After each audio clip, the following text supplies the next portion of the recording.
We often wonder what history truly means. Imagine a forest frozen in time. The temperature is -40 degrees Celsius.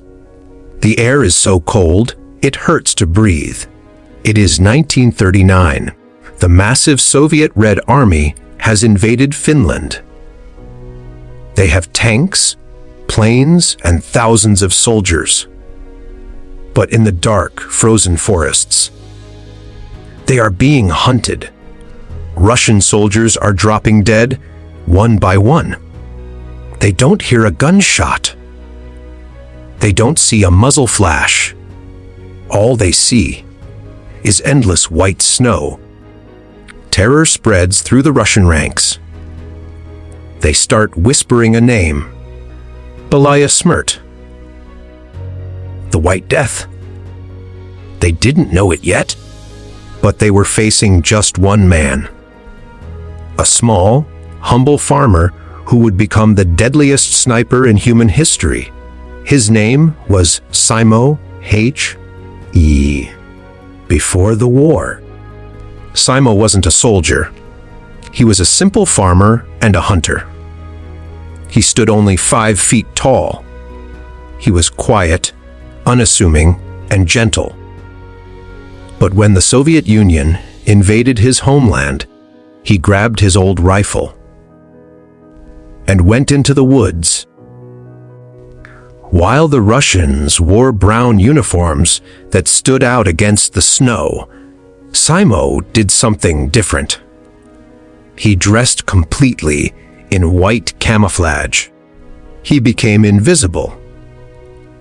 He became part of the winter itself. What made Simo truly terrifying wasn't just his aim, but his intelligence. Most snipers used telescopic scopes to see far away. Simo refused. He used simple iron sights. Why? Because a glass scope reflects sunlight, which could reveal his position to the enemy. Also, using a scope meant he had to raise his head higher, making him a target. Simo stayed low. He even packed dense snow into his mouth while waiting, just so the steam from his breath wouldn't be seen in the freezing air.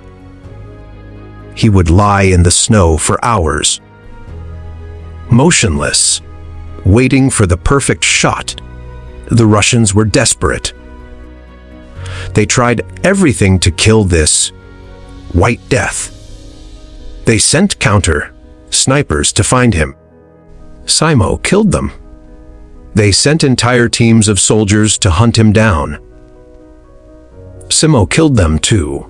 Frustrated, the Russians simply bombed the entire forest with artillery fire, hoping to blow him up by luck. But Simo survived. In just 100 days of war, Simo Häyhä is credited with 505 confirmed kills. That is an average of 5 enemy soldiers every single day. All of this in temperatures where gun oil would freeze solid. But every legend has an end. On March 6, 1940, a Russian soldier finally got a lucky shot. An explosive bullet hit Simo in the jaw.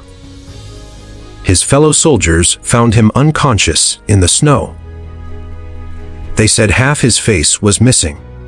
He was assumed dead and left in a pile of bodies until someone saw his leg twitch. He was in a coma for a week. And then a miracle happened.